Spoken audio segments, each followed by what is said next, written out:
Hello. Welcome to On the Horizon. We're going to wait for a few more people to join and then we'll get started.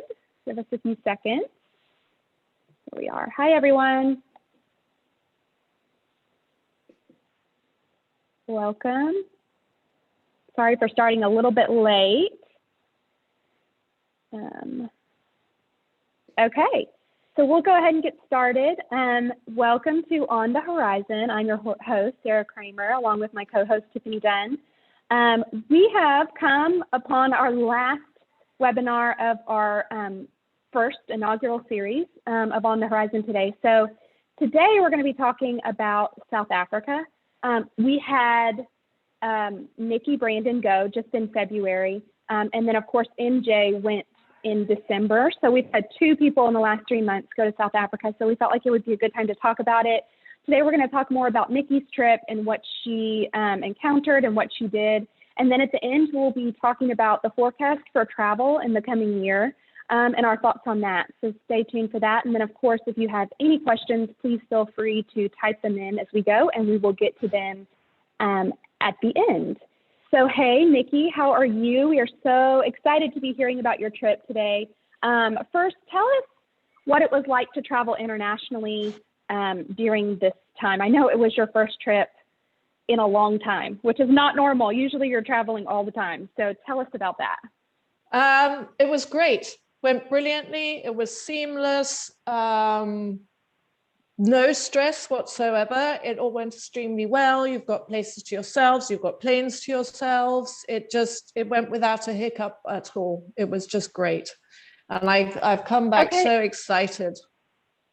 I know. Every time I talk to you, I feel like you're just still talking about the trip, and there's like a new thing that you've done every time.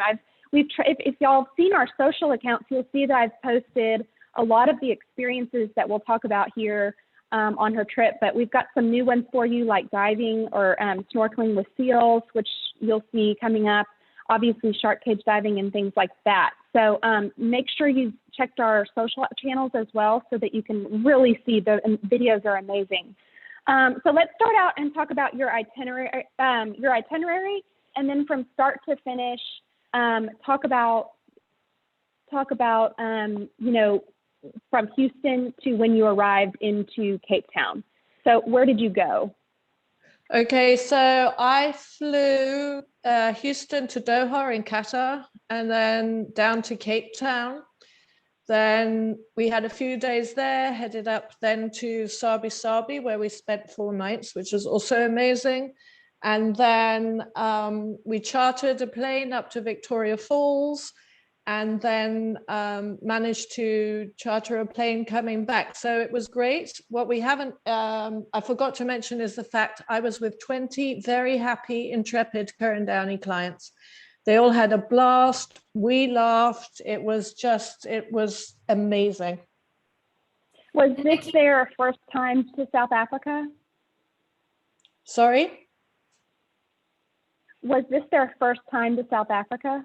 Yes. It was the first time ever. So, and they've already had quite a few of their friends book because, you know, they heard what a fantastic trip it was. So it was just so well worth it. Probably the only thing I was a bit stressed about, because even though at my age, it was the first time I'd ever had to do it, was to obviously get the COVID test, make sure it's done in time and things like that. But we've just found the most wonderful company who I cannot say enough about how fantastic their service was. I probably asked the dumbest questions of my whole career, but it was, well, I hadn't had to do it before, but they were so patient and so nice, and it came back in time. Again, it was seamless. And just that feeling of landing into Cape Town, and I was like, oh my gosh, this has so been worth it. And just to be, you know, the first people out there, the first group that, you know, the Southern Hemisphere hadn't seen for a while. So, and everyone was so happy to see us. It was just great. And then again, seamlessly, all COVID tests were organized. It was perfect. And we, having recently also traveled internationally along with MJ and you, we all flew different airlines. and all had, I think, slightly different experiences. What was yours like flying on Qatar? Mine was fantastic. Can't say enough about them. They went whether they had people on board or not, or a minimum amount of people flying. The crew all had protective clothing on. They wore a mask. They wore then the shields, and then they even had like the protective glasses as well. And not a hiccup in service. There was excellent choice of meals. They didn't cut back on anything. The actual Doha airport was great. Everything's open, functioning properly. They're strict with everything. The lounges are operating at full capacity. Again, you're not wanting for anything. But they've very cleverly, set everyone out and apart. So it was great. I didn't worry at all. Okay, so speak a little bit about what it was like once you landed into Cape Town. So as I said before, it was just so exciting to be there. They were again very strict. You come off the plane, you have to hand sanitize, then they take your temperature, then you go through. Obviously, being Ker Downey, you have your VIP meet and greet, which is even more important at this time of the year. And then the airport was quite quiet. So again, no long immigration queues, but it was just so much easier to have your VIP meet and greet. And then you get in, you have to sign a form before you get into your private vehicle. And again, sanitize, keep your mask on. But again, it wasn't, especially after the year we've had where everyone has been hand sanitizing and wearing masks, it didn't affect you or ruin anything. Right. That's great. So you mentioned that you went to Cape Town first, and then you went to Sabi, and then up to Victoria Falls. So tell us where you stayed in Cape Town and how was that? Okay, this again was great. It's at the Table Bay Hotel, which is bang in the middle of the waterfront. Its situation is great. Again, because it was 20 of us, that was where we chose to stay. But there are plenty of other places you can stay. But again, it was easy because it was in the waterfront, and it's sort of centrally based to head out to do all the activities, which depending which side of the coast you're going up. Places open? Yeah, places were open in the waterfront. Mm-hmm. Yeah, and again, everywhere you went, even if you went into a shop or a restaurant, again, you had to have hand sanitizer. You had to have your temperature taken. They would take your cell phone number, which, they even were like, no, we'll text you, even on your US number if somebody's had it in here.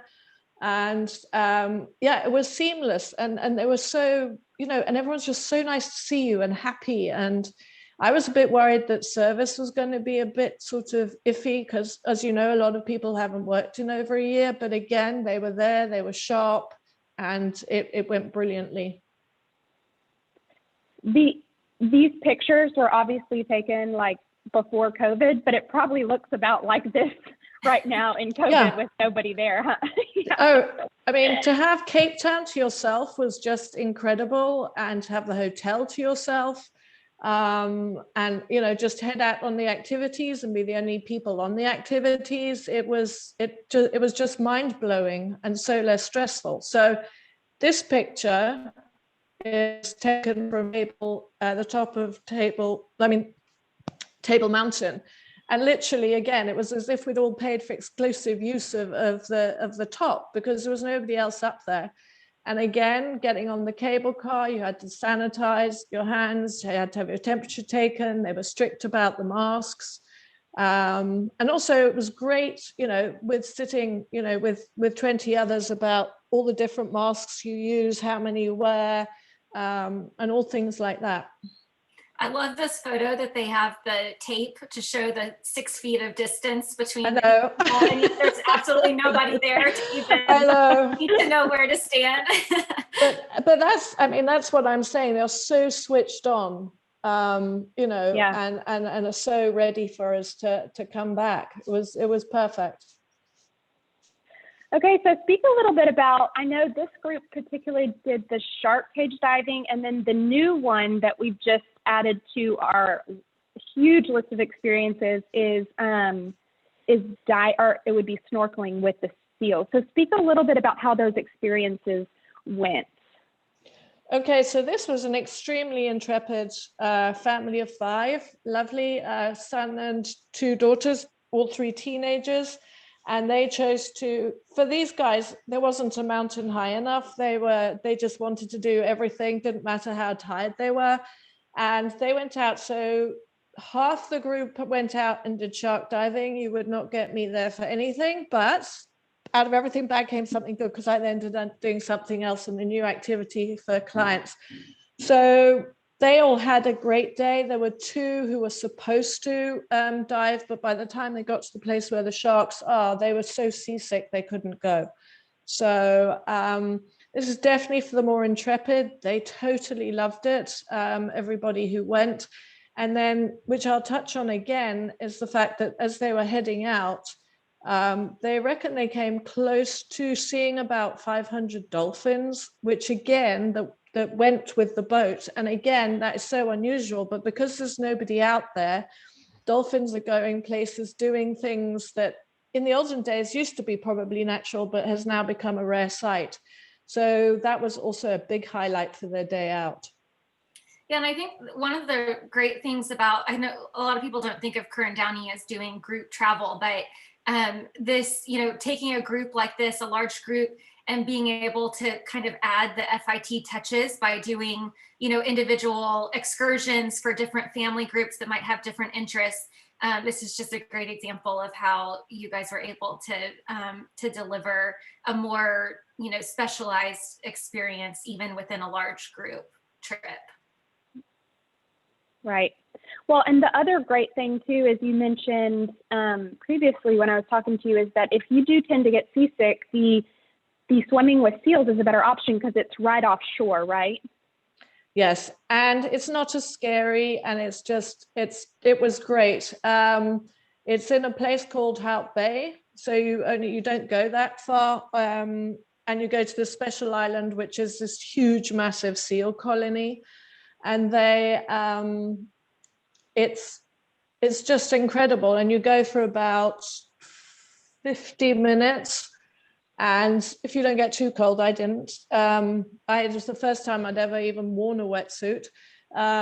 So it was just lovely. And my son was totally horrified because he kept sending me messages that I was going to be shark bait. But the special thing about and he's like, and he is Mr. Health and Safety, as we all know, and he's like, don't. But the special thing about it is there's in a special part of the bay where the seaweed and the kelp is so thick that in fact the sharks don't come in there, which is why it's so popular for the seals.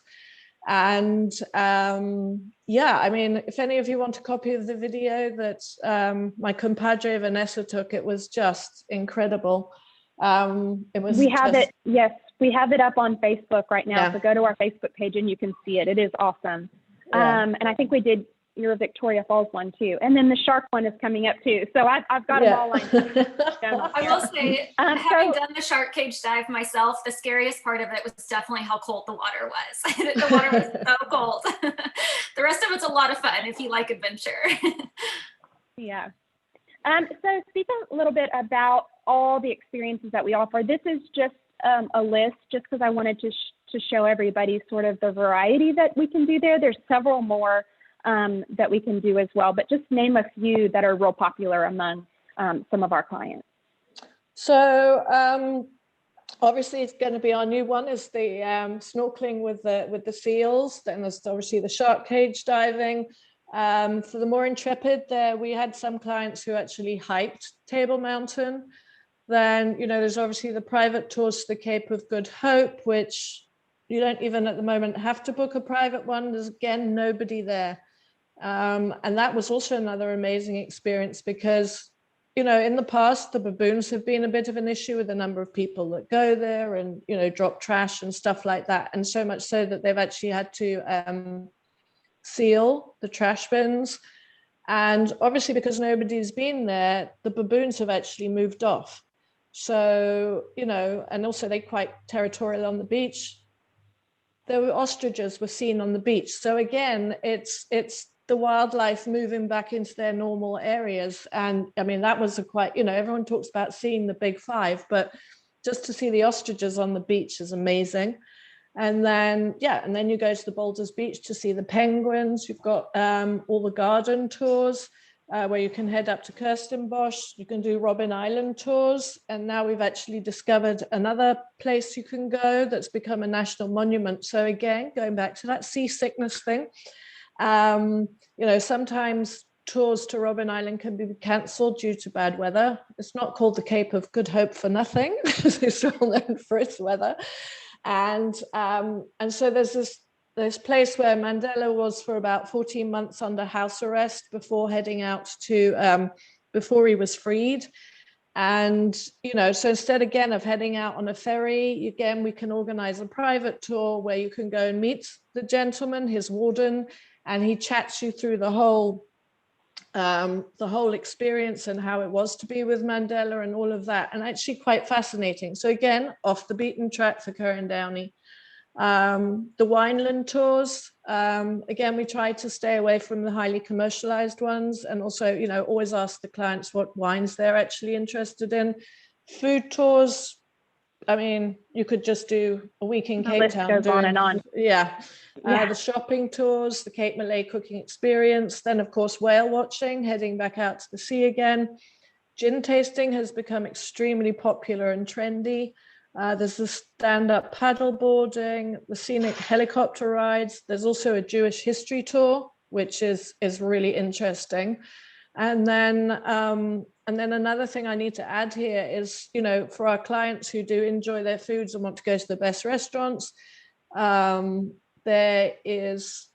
don't have to wait list anymore. So the really well-known restaurants where you had to basically wait at midnight to get online to book 6 months to a year in advance, there isn't the pressure there anymore. So again, you've just got a bit more choice of where you can go. And if you change your mind, you change your mind. You don't have to just go for that sitting. So that is a huge advantage. Yes, that's definitely amazing. For right now. That unfortunately won't stick around forever. But... No. So after Cape Town, you moved on to the Sabusabi Private Game Reserve, and you stayed at Sabusabi. So what was it like going from Cape Town to Sabusabi, and then speak a little bit about your experience there?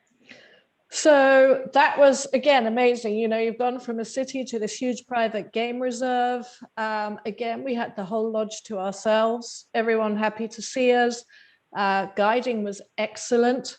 And it was such fun. And also, you know, because I was like, oh, I think I might get a bit of cabin fever being there for 4 nights. Oh my gosh, they kept us all so busy with so many activities, fantastic game viewing, fantastic food. They do have a gym there and obviously spa treatments. The spa, you obviously have to now pre-book in advance. I mean, only like the day before, but and they space out the appointments a bit more so they can, you know, sanitize in between. They have, and most of the lodges do, which really impressed me, was if you've got a guide who's been off on vacation and comes into the concession, they have to isolate for 5 days, and they're still paid for it. It's part of, you know, it's part of their salary. And then they've got a nurse there who, every time we went out on a game drive, again, we had to, you know, clean our hands and then and took our temperatures. So again, they were very clever in the way they did it. At the beginning, people were on like separate tables, but, you know, by the end, everyone was such good friends that everyone ended up eating at the same table. Right. And that's pretty standard. I think we've been hearing from a lot of the properties that we use in terms of just the requirements for their staff and things like that. Is that right? Yeah. It's, again, they've so well organized. I was so impressed. And Nikki, now that COVID testing is kind of just the reality of traveling right now. And of course, now even needing it back to get back into the United States. Can you talk a little bit about your experience with testing? You guys got tested at Sabi, right? Yep, they brought somebody in, all the tests were done, and then we had the results the next day, and off we headed up to Victoria Falls. Yeah, it's amazing. I think from having traveled to Africa in December, we keep laughing about how much easier it is to get tests done in Africa than it is in the United States, and how much quicker they are at the turnaround times. Absolutely. So I did add this slide because these are client photos of their time in Sabi, and I thought that they were amazing. So this is just a collection of things that they saw in 4 days there.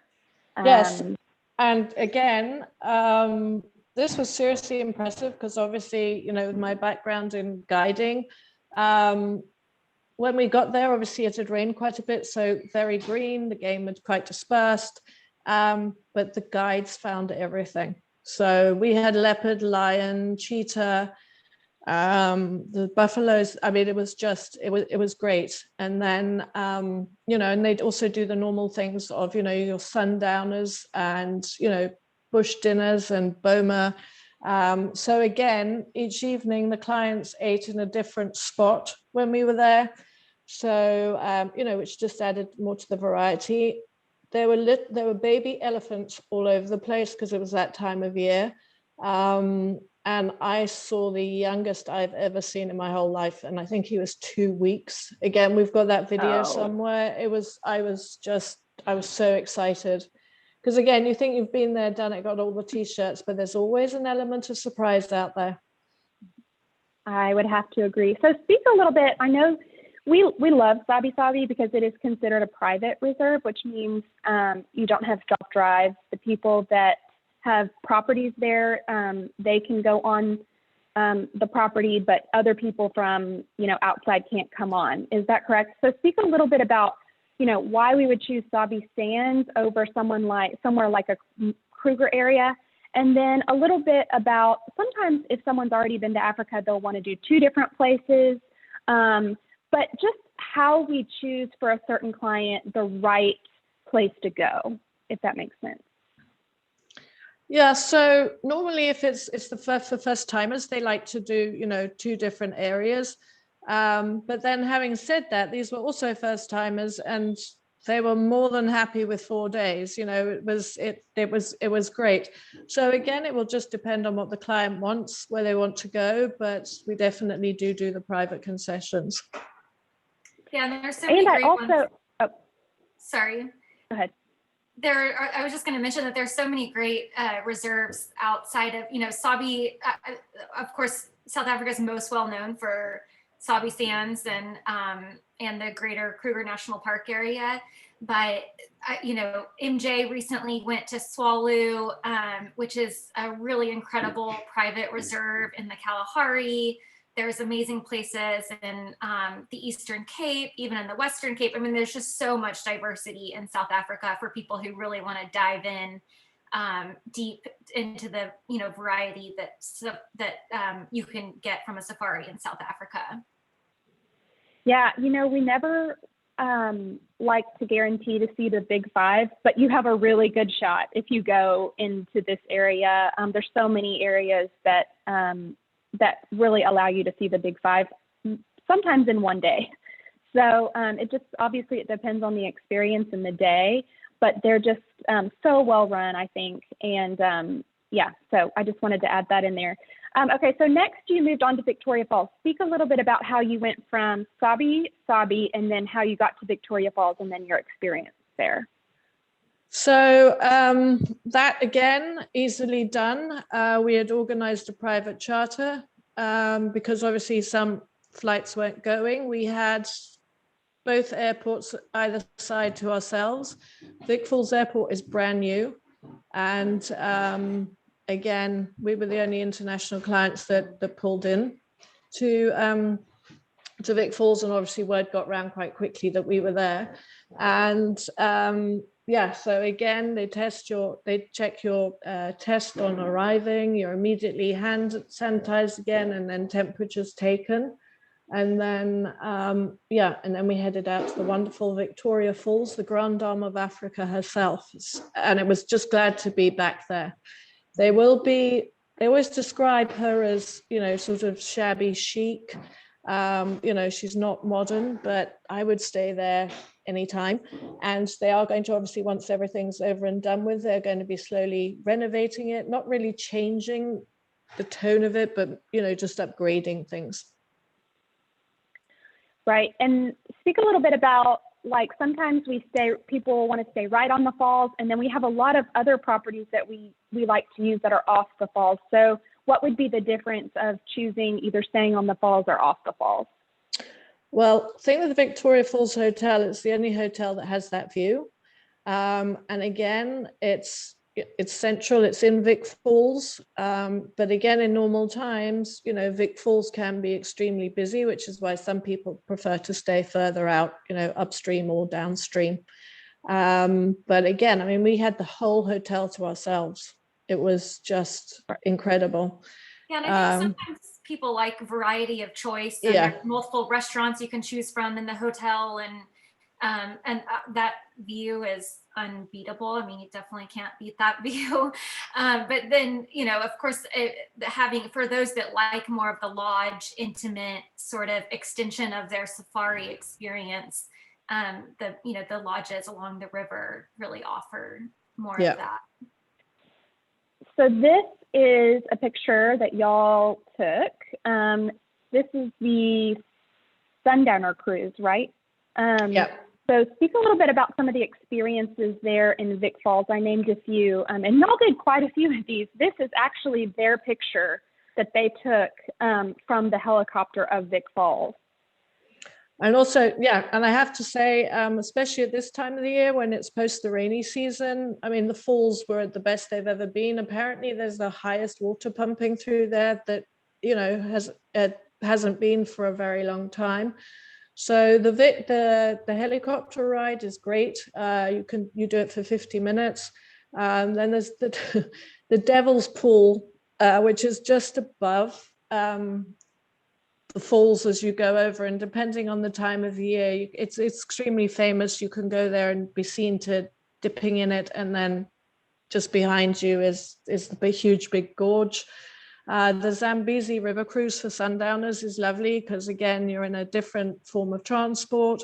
Hippos, you can quite often see elephants swimming through, and it's just, you know, a lovely, peaceful thing to do. And again, this is why it was so lovely. We had the whole river to ourselves. So, you know, whereas normally it's up and down and all around. So it was great. And and again, temperatures were taken, sanitizing. You weren't even allowed to go in and out of a hotel or any shop without having that being done. Then obviously you can fish. And then there's also those of you who are more involved in the cultural side of things, you can also go and do, you know, visit some villages and or see screens. And you also did the zip lining, right? I did. What was that like? Well, it was, I didn't know I was going. I was tricked into going, but it was one of the best tricks I've ever been tricked into being done. I'm obviously quite gullible, and I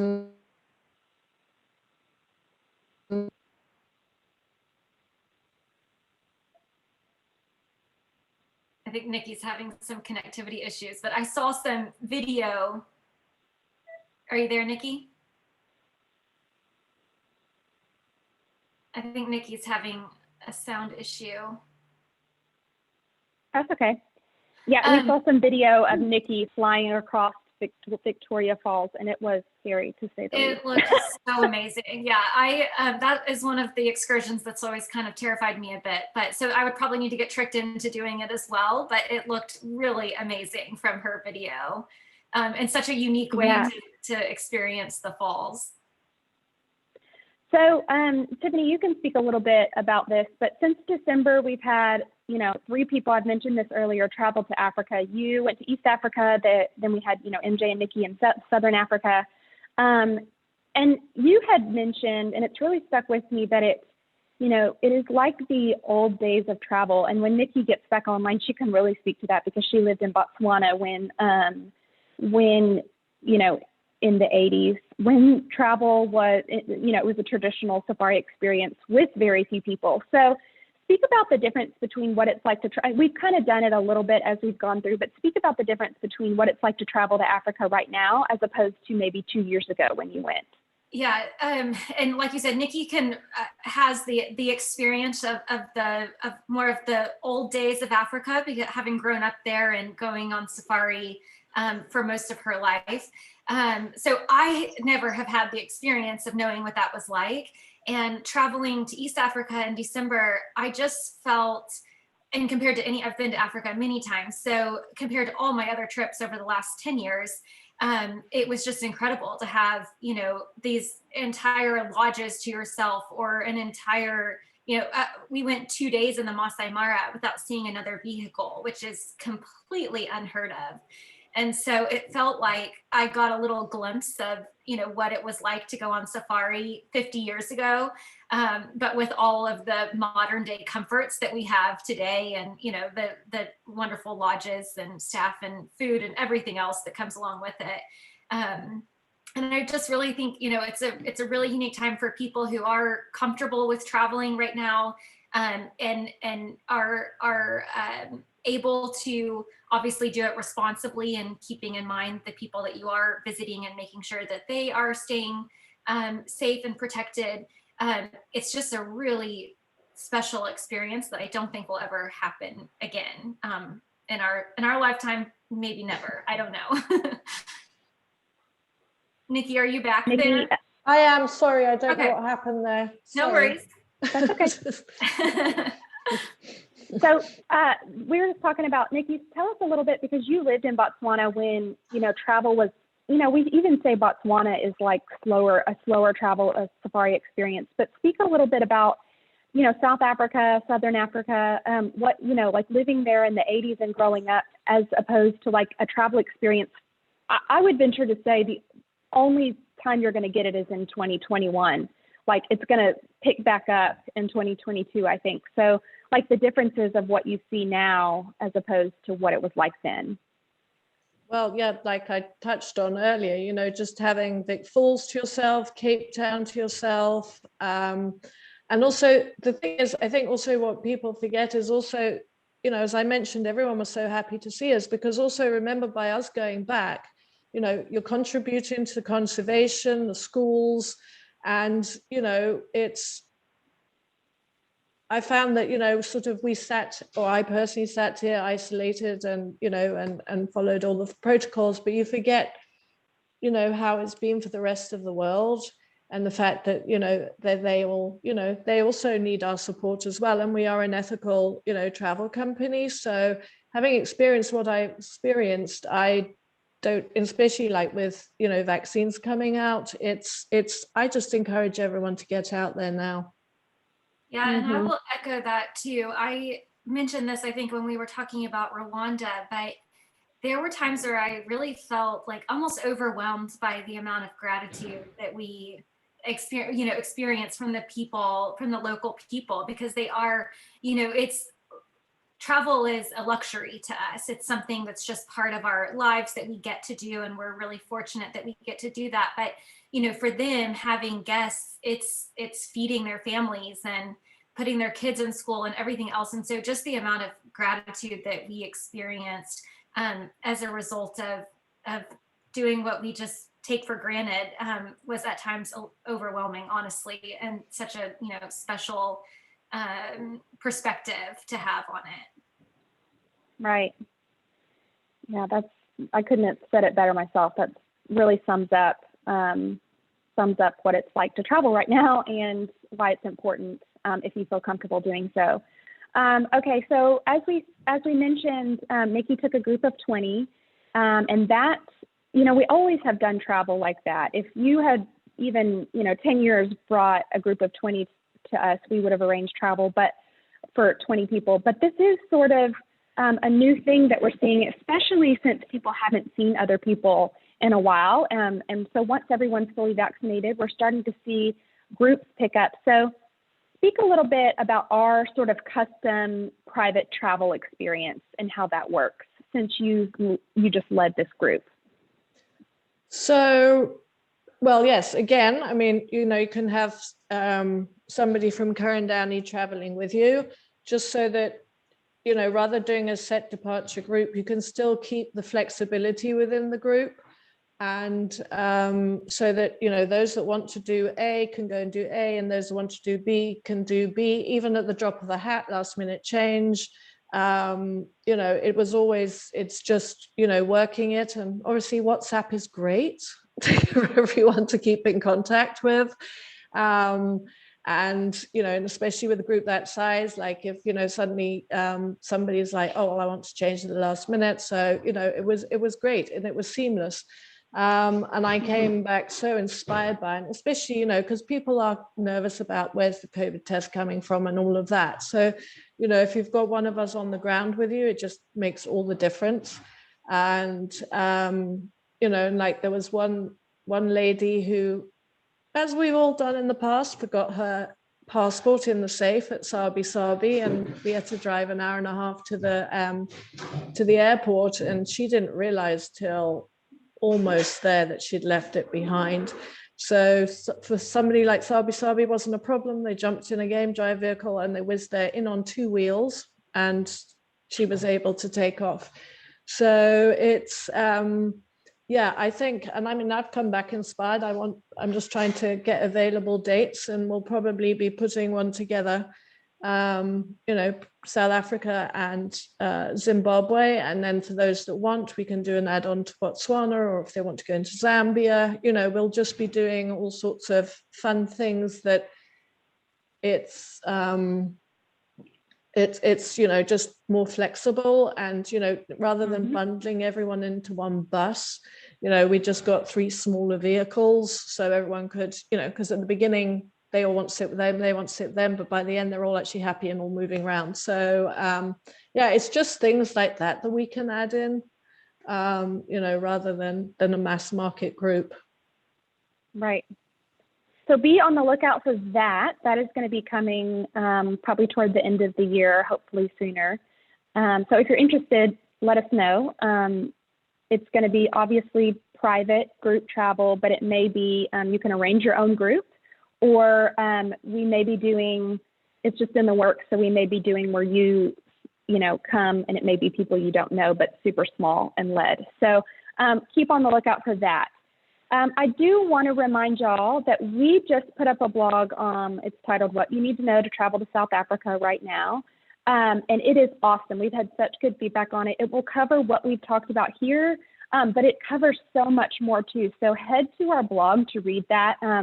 We talk about recommendations for face masks, hand sanitizers, but also just step-by-step what Nicky and MJ, both completely different experiences, but it talks about how they sort of started there and got there and what you need to know. So be on the lookout for that.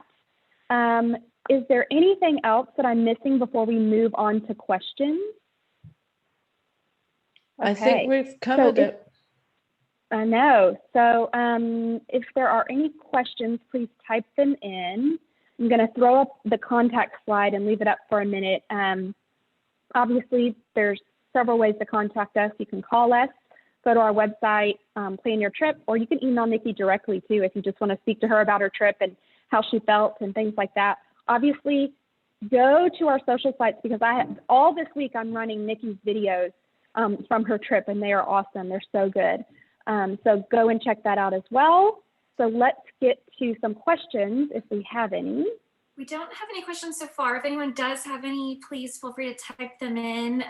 There was a comment about that they wish that they had known about the seal snorkeling with the seals when they went, because it is true, a lot of people get seasick on the boats out to the shark cage diving. So it's a great option for anyone who is Even I'm actually not prone to seasickness, and I was pretty queasy on that boat. So depending on, how the waters are, it can definitely be rough. So that's a great option for people. Got to go back, I guess. We're all of us are like, we need to plan a trip this year. Like, how can we make this work? After hearing Nicky speak about it. Okay. Well, also, if you do have any questions, maybe you're going to think of some after the presentation, please feel free to email us. We are here and available to talk at any time. So please feel free to do so. As I mentioned, this is the last there are webinar some of this questions series. coming There are through. a couple questions. Yep, a couple questions. Let's get to them. Okay, so the first question is, are there any countries that you normally travel to in Africa that are not open to tourism at this time? Do you want to answer that, Nicky? Yeah, so no, I mean, everywhere basically is open, but it just depends on, their quarantining, their requests, and all sorts of things. Unfortunately, one place we wouldn't recommend to go to right now, COVID aside, is probably Ethiopia. But no, everywhere else is open. It's just, playing around with all the different COVID requirements. But again, that's why you book through us, and then we just, we organize it. Yeah, Zambia's open, Zimbabwe's open, Kenya, Rwanda's open, Tanzania's open, Mozambique's open. One of our less traveled places that's not open would be like the gorilla trekking camps in the Congo have delayed the camp opening for right now. But yeah, most of Africa is pretty open for travel at this time. I'm waiting. Mm-hmm. Definitely waiting. Mm-hmm. And then another question, having seen the seals before, do they smell as bad when you're snorkeling with them? No, you can't smell a thing, don't worry. And also the boat parks, far enough away. And I mean, but the noise is hectic. And then what I didn't realize with seals is that they, even though they like eat fish and prawns and stuff like that, they cannot actually digest the bone. So if you watch the video, you'll see all these funny things floating past, and you're like, what are they? And they're actually the skeletons of what they've spat out. So, but you get your head around that after a while. But it seriously, Suzanne, it was just incredible. Wonderful. Is there any more? I do have one more question. Speak to us a little bit about the forecast of travel for this year in terms of vaccinations, like what we're seeing in terms of, people inquiring with us and things like that. Your take on that? Well, the world is definitely opening up. We had great news this morning that I think in a couple of weeks, if you've had the vaccine or you've had COVID, you'll be allowed into Iceland, which is obviously another gorgeous place I could go on about for hours. So it is all opening up. I've had my first vaccine, due to go to my second one next week. But having said that, we'll still be wearing a mask, and I'm still hand sanitizing, just because I happen to have a child at school, well, two children at school that, still experiencing the COVID. So I don't want to, pass it on to other places or to other people without knowing about it. But yeah, I mean, it's picking up, especially we've definitely noticed, especially for Africa, that, now the vaccine's coming out, that people are far more excited to travel. Yeah, and there have, I think after a year of just ups and downs of places opening and closing and opening again and closing, it seems to be on an upward trend of just opening, more things opening, and it being a bit easier to travel. Like Peru just dropped their quarantine requirements.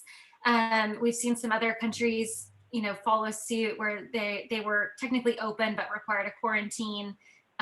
Greece has announced some opening procedures for mid-May for Americans. So it's all very exciting in the travel world to see more places starting to open up.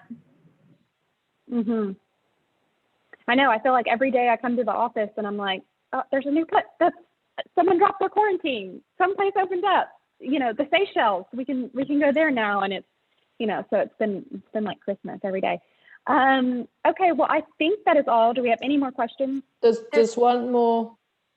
One Go more. for it, Nikki. It says, off the Africa topic, any thoughts on Indonesia and Singapore opening? It will eventually, obviously, for obvious reasons. Asia is going to be, slightly slower in opening up and far more careful. So we're thinking that probably towards the end of the year. Also, Singapore anyway has always been strict, just generally, in everything before COVID even hit. So I think it will be slightly afterwards, after the rest of Asia opening. Mm-hmm. Yeah, and I think Australia and New Zealand will likely follow sort of into that much later, will be some of the later places to open, Australia, New Zealand, and quite a bit of Asia. So, but good things coming out of Latin America, Africa, and then parts of Europe. We'll see with the rest of Europe. Yeah, Turkey and Greece. It's a toss-up for now. Yeah.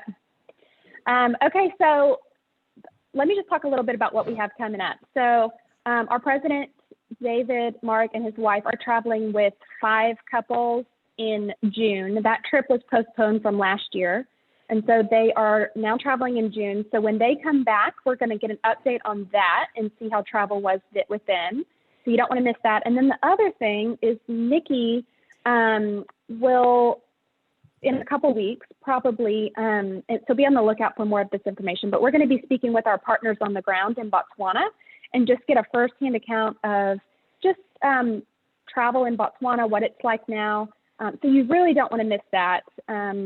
Be on the lookout for your invitation for that coming up.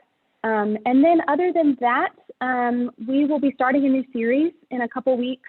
We haven't nailed down exactly what we're going to do, but we are going to keep this going because we've had such excellent feedback. If you have any feedback about our webinar series, I would love to hear it. So please email me. You can email me at the luxury account, and we would love to hear that. I'll have a survey coming out, and we would be grateful if you'd fill that out as well and give us your feedback on what you'd like to see in the future and then how we can improve, because we're always looking to improve. So be sure to do that. And that is all we have for now. We thank you for joining us. Again, feel free to reach out to talk to us about travel or anything you'd like. And thank you. Have a great day.